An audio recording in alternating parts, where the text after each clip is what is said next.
اعوذ باللہ من الشیطان الرجیم بسم اللہ الرحمن الرحیم قال اللہ تبارک و تعالی فی کتابہ المجید وقولہ الحق بسم اللہ الرحمن الرحیم یا ایہا الذین آمنوا کتب علیکم الصیام کما کتب علی الذین من قبلکم لعلکم تتقون. صدق اللہ العلی العظیم. سورہ بقرہ کی یہ آیہ کریمہ ہے کہ جس میں روزوں کے واجب ہونے کو بیان کیا گیا ہے. آج ہم ہمیشہ کی طرح جو لوگ جانتے ہیں ماہ مبارک رمضان میں ایک یا دو جلسہ ہمارا جو ہوتا تھا وہ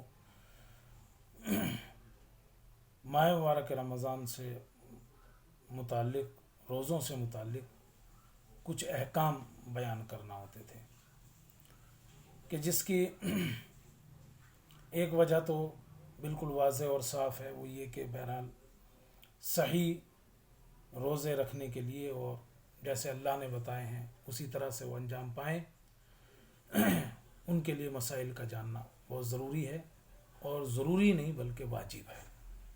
احکام تو جاننا واجب ہے ہی ہر چیز کے.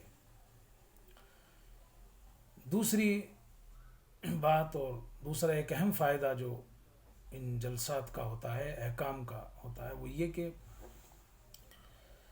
کچھ چیزیں یاد آ جاتی ہیں، کچھ نئی باتیں معلوم ہو جاتی ہیں مسائل کے سلسلے سے، اور انسان خود بھی آگاہ ہو جاتا ہے، دوسروں کو بھی بتا دیتا ہے کہ میں نے وہاں یہ سنا، مسئلہ یہ ہے. تو اس لحاظ سے ہم یہ ایک دو جلسہ جو ہے وہ شروع کے ہفتے میں احکام سے متعلق بھی رکھتے تھے، اور اس سلسلے سے مجھے ایک دو فون بھی آئے کہ وہ آپ مسائل کو بیان کیجئے. بہتر ہوتا ہے ایک جگہ اکٹھے ہوتے ہیں، اس قسم کے مسائل ہم سن لیتے ہیں تو پھر ہمارے ذہن میں پڑے رہتے ہیں. تو اس لحاظ سے بس میں آج چند مسائل کی طرف اشارہ کروں گا، وقت کے اندر جو بھی بات ہو جائے گی. ان میں چونکہ کوئی ترتیب نہیں ہوتی، میں لکھتا ہوں ویب سائٹوں سے آغا سیستانی اور دوسرے مراجع اعظام، اور پھر ان میں جو ہوتے ہیں میں ان کو بیان کر دیتا ہوں. تو آج ہم بات یہاں سے شروع کرتے ہیں کہ کسی نے آغا سے ایک سوال کیا ہے ویب سائٹ کے اوپر کہ یہ جو ہم سنتے چلے آ رہے ہیں کہ انسان اذان صبح سے پہلے امساک کرے، یعنی اگر روزہ رکھ رہا ہے تو اس سے پہلے کیا کرے، تھوڑا رک جائے، کھانے پینے سے ہاتھ روک لے. یا اسی طرح جو ہم سنتے چلے آئے ہیں کہ نماز اذان مغرب کے بعد کچھ انتظار کرے، اس کے بعد روزہ جو ہے وہ افطار کرے. تو آخر وہ کتنا وقت ہے، کتنا پہلے آدمی سحر میں رک جائے، یا کتنا مغرب کے بعد جو ہے وہ روزے کو جو ہے وہ افطار کرے، کتنی دیر بعد روزے کو افطار کرے. تو اس کے جواب میں آگے کہتے ہیں کہ ویسے یہ کوئی شرط نہیں ہے کہ اذان سے پہلے کچھ رک جائے یا اذان مغرب کے کچھ دیر بعد جو ہے وہ افطار کرے، یہ کوئی شرط نہیں ہے. بلکہ اگر اذان صبح سے ٹھیک پہلے بھی آدمی اب کھانے پینے سے رک جائے اور اسی طرح اذان مغرب ہوتے ہی فوراً جو ہے وہ افطار کر لے، تو اس میں کوئی جو ہے وہ مشکل نہیں ہے. اور یہ کوئی شرط نہیں ہے کہ صاحب 15 منٹ پہلے رک جاؤ اذان سے صبح میں، یا ادھر جو ہے وہ مغرب میں جو ہے وہ 15 منٹ بعد جو کرو، یا 5 منٹ بعد جو ہے وہ افطار کرو. تو ایسی تو کوئی اس میں شرط نہیں ہے، آقا فرماتے ہیں. اور آج کے زمانے میں تو یہ بہت آسان بھی ہے اس کا جاننا کہ کتنا وقت ہے، چونکہ سیکنڈوں کا حساب بھی آج جو ہے وہ آ جاتا ہے، سائنس نے اتنی ترقی کر لی ہے. لہٰذا اگر ٹھیک اذان صبح سے پہلے اور ٹھیک اذان مغرب ہوتے ہی آدمی وقت پہ افطار کر لے اور اسے یقین ہو کہ وقت ہو گیا ہے تو کوئی مسئلہ نہیں ہے، اس میں یہ کوئی شرط نہیں ہے. تو پھر یہ کیوں یہ چلتا چلا آ رہا ہے ایک زمانے سے کہ صاحب امساک کرو؟ ہمارے جو کیلنڈر ہے وہ ٹائم ٹیبل ہے، اس میں بھی ایک وقت دیا جاتا ہے کہ یہ امساک کا وقت ہے. اس کی وجہ جو ہے وہ بہت واضح ہے. وہ یہ ہے کہ شاید یقین ہو جائے آدمی کو کہ ہاں میں نے اذان صبح سے لے کر اذان مغرب تک ان چیزوں سے اپنے کو روکا ہے جو روزے کو باطل کرتی ہیں. بس یہ یقین والی بات ہے. اگر میں آپ کو اس کی مثال دوں ایسی، جیسے آپ دیکھتے ہیں کہ وضو میں حکم ہے کہ مثلا جو ہے وہ کوہنی سے لے کر جو ہے وہ ہاتھوں کو دھوئے گا، ہاتھ انگلیوں کے سرے تک مثلا. لیکن کرتے کیا ہے، بہتر کیا ہے، کہتے ہیں کہ تھوڑا سا اور اوپر سے لے لیں، یہاں سے لے لیں، تاکہ آدمی کو کیا ہے وہ یقین ہو جائے کہ ہاں یہ حصہ جو ہے وہ یہاں تک کا پورا جو ہے وہ دھل گیا. اسی طرح جیسے چہرے پہ ہے کہ مثلا بالوں کے اگنے کی جگہ سے ٹھڈی تک یا چوڑائی میں جو ہے اتنا، انگوٹھے سے لے کے بیچ کی انگلی کے درمیان میں جتنا حصہ آئے اس کا دھونا جو ہے وہ واجب ہے. لیکن کرتے کیا ہے، تھوڑا سا ادھر سے یوں کر لیتے ہیں، تھوڑا سا ادھر سے یوں پھیر لیتے ہیں، تاکہ وہ یقین ہو جائے کہ ہاں بھائی ہمارا جو ہے وہ پورا جو ہے وہ حصہ دھل گیا ہے جو دھلنا واجب تھا. تو یہ جو کہا گیا ہے امساک کے لیے یا مغرب کے بعد تک کے لیے، اس کی ایک وجہ جو ہے وہ یہی ہے. اس میں بس اطمینان ہونا شرط ہے کہ وقت ہو گیا ہے اور اس وقت افطار کر لو، یا وقت ہو گیا ہے اس سے پہلے جو ہے وہ رک جاؤ.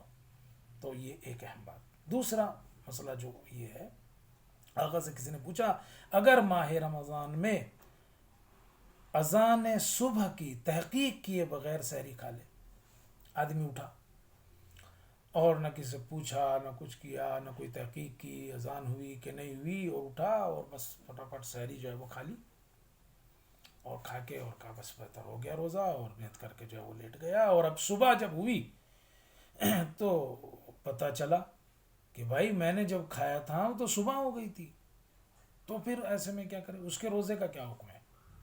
ہاں، تو کہتے ہیں کہ چونکہ بغیر تحقیق کیے، بغیر کسی سے پوچھے جانے سمجھے اس نے اٹھا اور کھا لیا، تو کہتے ہیں کہ اس کا روزہ باطل ہے اور بعد میں اس کی جو ہے وہ قضا کرنا ہوگی.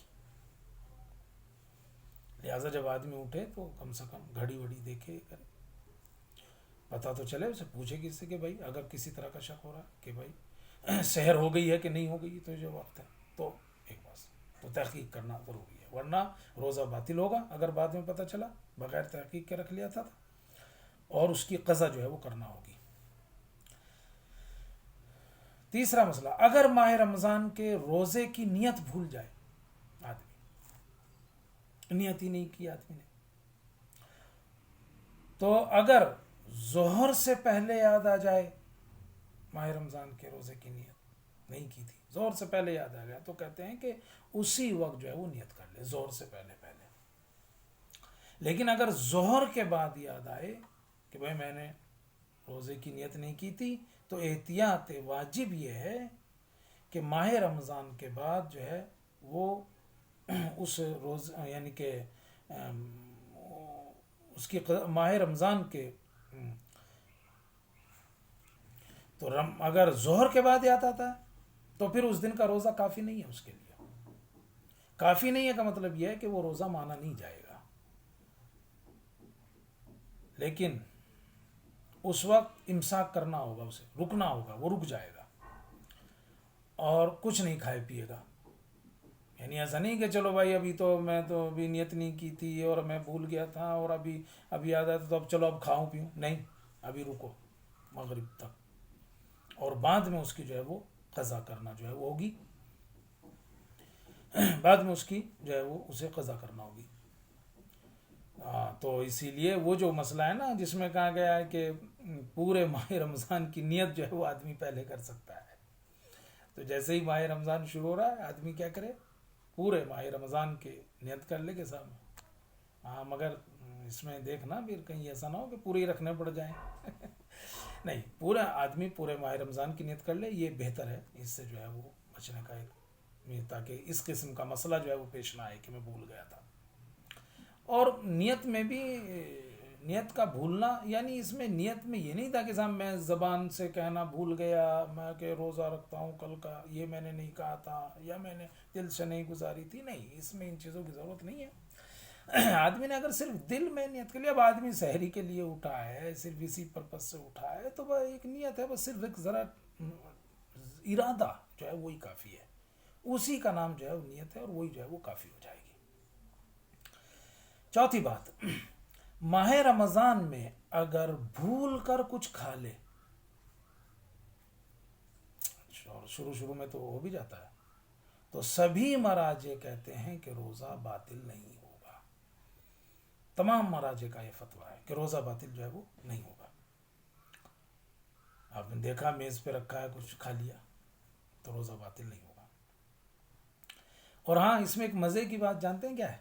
اس میں ایک مزے کی بات یہ ہے کہ اس میں یہ نہیں ہے کہ کتنا کھایا تو روزہ باطل ہوگا یا نہیں ہوگا. مثلا ایک لقمہ کھایا تو روزہ باطل نہیں ہوگا، لیکن اگر پورا پیٹ بھر کے کھا لیا تو روزہ باطل ہو جائے گا. نہیں، بھول کے کھانے بیٹھ گیا اور خوب کھایا پیٹ بھر کے، اور اس کے بعد یاد آیا کہ ارے میں تو روزے سے تھا، تو اب کیا ہو، میں تو پیٹ بھر کے کھایا ہے، ذرا مرا سا بھی نہیں. نہیں، ذرا مرا سا کھاؤ چاہے پیٹ بھر کے کھاؤ، انسان کا اس میں جو ہے وہ روزہ باطل نہیں ہوگا. یہ تمام مراجع جو ہے وہ یہ بات کہتے ہیں. اور دوسری ایک اہم بات جانتے ہیں کیا اس میں؟ دوسری ایک اہم بات اس میں یہ ہے کہ اگر کوئی آپ کو دیکھ رہا ہے نا کھاتے ہوئے، تو وہ جو دیکھنے والا ہے اس کے لیے ضروری نہیں ہے کہ وہ آپ کو ٹوکے. اس کے لیے ضروری نہیں ہے کہ وہ ٹوکے کہ صاحب آپ تو روزے سے ہو، چھوڑ دو، تم تو روزے سے تھے. ضرورت نہیں. ہمارے یہاں ایسا ہوتا ہے کہ آدمی کھا دے، ارے صاحب آفت میں جا دیتا ہے، خود کو بھی اس سے زیادہ دوسروں کو بتاتا ہے اس نے تو کھا لیا، اس نے تو کھا. نہیں، شریعت کہتی ہے اس کے لیے بتانا واجب نہیں. چھوڑو، تم اپنا کام کرو. وہ اپنا کام کر رہا ہے، اللہ نے اسے جب چھوڑ دیا تو تم کون ہوتے ہو بیچ میں جو ہے وہ ٹانگ اڑانے والے. تو اس میں دوسری بات یہ ہے کہ دیکھنے والے کے اوپر بھی اس کھانے والے کو ٹوکنا جو ہے وہ ضروری نہیں ہے. ابھی جب یہ بات آ گئی کہ بھول کے کھانے والی بات، بھول کے، تو صرف کھانے ہی میں نہیں یہی ہے. میں آپ کو یہاں ایک چیز کلیئر کرتا ہوں، اور یہ قاعدہ کلی ہے، اسے ذہن میں بٹھا لیجئے. جتنی بھی چیزیں ہیں، 9 چیزیں مثلا وہ کہ جن سے روزہ باطل ہوتا ہے: کھانا پینا، جمع کرنا، بیوی کے ساتھ ہم بستری کرنا، استمنا کرنا، منی نکالنا کسی بھی طریقے سے، خدا اور رسول کے اوپر بہتان باندھنا، ان کی طرف جھوٹی نسبت دینا، اذان صبح تک جنابت کی حالت میں رہنا، احنما لینا، یہ جتنی بھی شرطیں ہیں، ان سے روزہ کب باطل ہوتا ہے؟ اس کی 3 شرطیں ہیں. ان سے روزہ کب باطل ہوتا ہے؟ 3 شرطیں ہیں. جب ان چیزوں کو کے بارے میں جانتا ہو، مثلا کھانا سے روزہ ٹوٹ جائے گا اور پھر بھی کھائے، تو عالم ہوتے ہوئے ان چیزوں کے بارے میں مسئلے کو جانتے ہوئے پھر یہ کام کرے تو روزہ باطل ہوگا. تو پہلی شرط کیا ہے؟ علم ہونا. دوسری شرط کیا ہے؟ عمدن، جان بوجھ کے جو ہے وہ کھا رہا ہے، پتا ہے روزے سے پھر کھا رہا ہے، تو روزہ باطل جو ہے وہ ہوگا. لیکن اگر غفلت میں کھا گیا، بھول کے کھا گیا، تو روزہ باطل نہیں ہوگا. تو پہلی شرط کیا ہے؟ کہ وہ جانتا ہو کہ ان سے روزہ باطل ہو جائے گا ایسا کرنے سے. دوسری شرط کیا ہے؟ جان بوجھ کے کر رہا ہو، بھولے سے نہیں، غفلت میں نہیں. اور تیسری شرط کیا ہے؟ حالت اختیار میں ایسا کر رہا ہو، خود اپنی مرضی سے ایسا کر رہا ہو. خود اپنی مرضی سے ایسا کر رہا ہو کا مطلب کیا ہے؟ یعنی کسی نے اسے مجبور نہ کیا ہو. اگر کسی نے اسے مجبور کر دیا ہے، اس کے اختیار ہی میں نہیں ہے، تو اس سے روزہ باطل نہیں ہوگا. ابھی آپ کو ذرا میری طرف توجہ دینا ہے، اور میں ایک مثال دینے جا رہا ہوں، اور اس کو سمجھیے. مجبور کون سا مجبور ہے یہاں؟ حالت اختیار میں اگر کھائے تو روزہ باطل ہوگا، لیکن کسی نے مجبور کر دیا ہو تو وہ کون سا مجبور ہے؟ وہ یہ والا مجبور ہے. میں 2 مثالیں دیتا ہوں. ایک مرتبہ ایک آدمی آیا، میرے ہاتھ پاؤں جو ہے وہ باندھ دیے، اور صاحب جو ہے مجھے ہر طرح سے کر کے میرے منہ میں جو ہے وہ کھانا ٹھوسا، اور اس کے اوپر جو ہے وہ ٹیپ لگا دی. میں کتنی دیر رہ سکتا ہوں؟ وہ کچھ نہیں کر رہا، منہ میں بس ٹیپ لگا دیا ہے، میں پانی ہے اندر یا کھانا ہے اندر. 2 منٹ، 4 منٹ، 10 منٹ، کب تک ہو؟ ایک وقت وہ آئے گا کہ مجھے اندر اسے لے لینا ہوگا. تو اب یہ جو میں نے اندر لیا، چونکہ میں مجبور ہوں، اختیار ہی نہیں ہے میرا، ہاتھ پاؤں بندھے ہوئے ہیں، منہ پہ بھی جو ہے وہ ٹیپ لگی ہوئی ہے، اور چلا گیا اندر کو، اب وہ تو جانا ہی ہے. تو یہ وہ حالت اختیار کے مقابلے میں وہ جبرن والی بات ہے. یہاں آپ نے اگر اسے اندر لے لیا یا کھا لیا تو کہتے ہیں کہ اس سے روزہ باطل نہیں ہوگا. لیکن اب میں ایک دوسری مثال دوں. میرے ہاتھ پیر کھلے ہوئے ہیں، سب کچھ ہے، مگر ایک آدمی نے بندوق تان لی اور کھڑا ہو گیا کہ کھاؤ، یہ سامنے کھانا رکھا ہے، یا تو کھانا کھاؤ ورنہ گولی ماروں گا، تیسرا راستہ ہی نہیں کوئی، اور اب میں مجبور ہوں، راستہ ہی نہیں میرے پاس کوئی، میں نے اٹھایا اور کھا لیا. تو یہاں روزہ باطل ہو جائے گا. ہاں ہم گنہگار نہیں ہوں گے، لیکن پہلے والے میں روزہ بھی باطل نہیں ہوا تھا. وہ جو پہلے والا مسئلہ نا، اس میں روزہ بھی باطل نہیں ہوا تھا. اس میں کیا ہے، روزہ باطل، لیکن چونکہ کم سے کم ہمیں اس میں اختیار تھا، ہاتھ سے اپنے ہاتھ سے اٹھایا کھایا بس. تو وہ جو ہم نے کہا نا کہ 3 شرطیں ہیں، ان مسائل کو جانتے ہوئے انجام دے، جان بوجھ کر انجام دے، حالت اختیار میں انجام دے، ان 9 چیزوں کو، تو روزہ باطل ہوگا. لیکن اگر مسئلہ نہیں جانتا تھا، پتہ ہی نہیں تھا اسے، یا اس نے بھولے سے ایسا کر لیا ان 9 چیزوں میں سے کسی چیز کو، یا جو ہے وہ زبردستی کسی نے کرایا ہے، اور زبردستی بھی وہ والی کہ جہاں اپنا بالکل کوئی اختیار نہ ہو، تو پھر جو ہے وہ روزہ باطل جو ہے وہ نہیں ہوگا.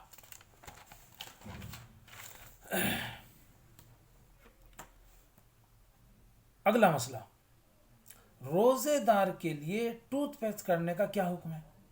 روزے دار کے لیے تو سبھی مراجع کہتے ہیں کہ اگر ٹوتھ پیسٹ یا پانی حلق میں نہ جائے تو کوئی حرج نہیں ہے.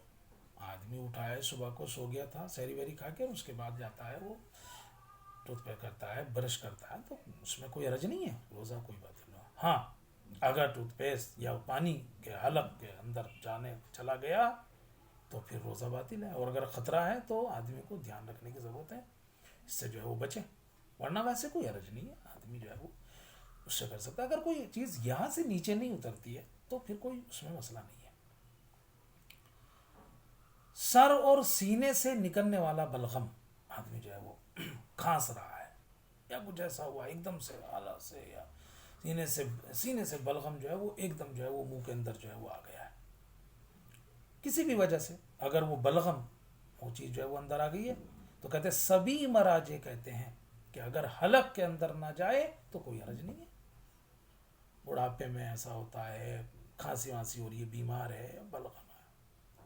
اور آغا سیستانی نے تو یہاں تک کہا ہے کہ اگر وہ حلق میں بھی چلا گیا ہے تو روزہ باطل نہیں ہوگا.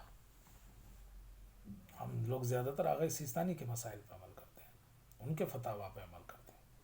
تو آغا سیستانی کے یہاں تو اتنا ہے کہ اگر وہ حلق میں بھی چلا گیا نا، کھانسی آئی کچھ حلق میں چلا گیا، تو کہہ رہے ہیں کہ اس سے روزہ باطل جو ہے وہ نہیں ہوگا.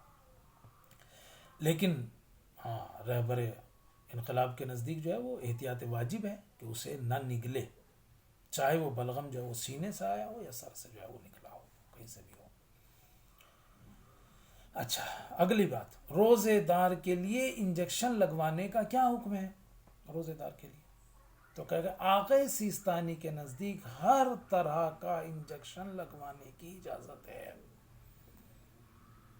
چاہے وہ سن کرنے کے لیے ہو، بے حسی کے لیے لگوایا گیا ہو، کمزوری آ رہی ہے، طاقت کا انجیکشن جو ہے وہ لگوایا گیا ہو، دوا کھانی تھی اس کے بدلے میں جو ہے وہ انجیکشن جو ہے وہ لگوا لیا گیا ہو. اور ایک اہم بات یہ، چاہے وہ نس میں لگے اور چاہے وہ گوشت میں لگے، آگے سیستانی کے نزدیک کوئی حرج نہیں ہے، آپ جو ہے وہ انجیکشن لگوا سکتے ہو، کوئی جو ہے وہ مسئلہ نہیں ہے. لیکن رہبر کے یہاں ہے کہ طاقت کا انجیکشن لگوانے سے پرہیز کرے، اور اسی طرح نس میں لگوانے سے جو ہے وہ پرہیز کرے. جس شخص کے لیے روزہ رکھنا نقصان کا سبب ہو اس کا کیا حکم ہے؟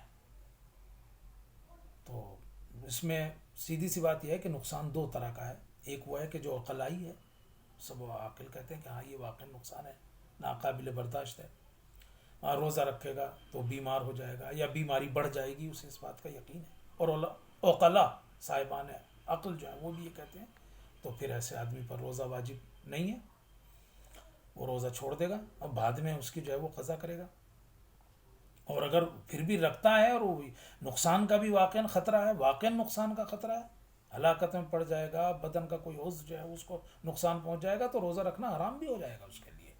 تو اگر کوئی بڑا نقصان ہے روزہ رکھنے سے تو پھر روزہ رکھنا عقل بھی کہتی ہے کہ اس کو پر واجب نہیں ہے. لیکن اگر معمولی نقصان ہے کہ صاحب سردی گرمی ہو جائے گی، بدن گرم ہو جائے گا، آنکھوں سے تھوڑا سا دکھنا کمزور ہو جائے گا، تو یہ سب معمولی نقصان ہے، اس میں روزہ نہیں چھوڑ سکتا.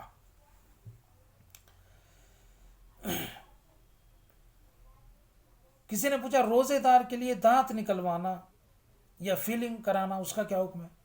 تو اگر مطمئن ہے کہ اس میں کوئی چیز حلق سے نیچے نہیں جائے گی تو ڈاکٹر کے پاس جا سکتا ہے، اور اگر یقین ہے کہ خون اور کوئی چیز حلق میں چلی جائے گی اور انجام دے تو روزہ باطل ہے، چاہے وہ چیز اندر جائے بھی نہ.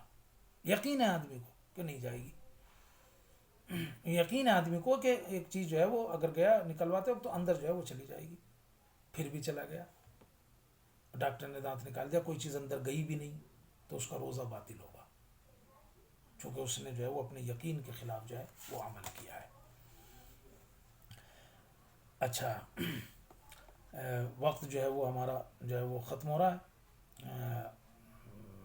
اس سے زیادہ مسجد میں ہوتے تھے تو کچھ نہ کچھ اور بڑھا لیتے تھے، لیکن یہاں ذرا وقت کی پابندی ذرا سختی سے جو ہے وہ کرنا پڑ رہی ہے، تو اس لیے میں آج کی بحث کو جو ہے وہ یہیں ختم کرتا ہوں. اور انشاءاللہ کل کے جو مسائل ہوں گے، اگر کل کا جلسہ ہوا اور مسائل کا رہا تو کل کے جو مسائل ہوں گے وہ انشاءاللہ اس میں زیادہ تر جو ہے وہ خواتین کے مسائل جو ہوں گے، عورتوں کے مسائل ہوں گے. مسائل کا جاننا جو ہے وہ واجب ہے، اور دوسروں کو بتانا بھی جو ہے وہ ضروری ہے تاکہ ان کو مسائل سے جو ہے وہ آگاہی ہو. بس میں بارگاہ خداوندی میں دستبد دعا ہوں کہ پروردگار ہمارے اس عمل کو قبول فرمائے، ہمارے روزوں کو جو ہے وہ قبول فرمائے، اور ہمیں توفیق دے عبادت کی. اور جیسا آج کل زمانہ چل رہا ہے اس میں ہر طرح کی رعایت اور احتیاط کرنا جو ہے وہ ہمارے لیے بہت ضروری ہے. السلام علیکم ورحمۃ اللہ.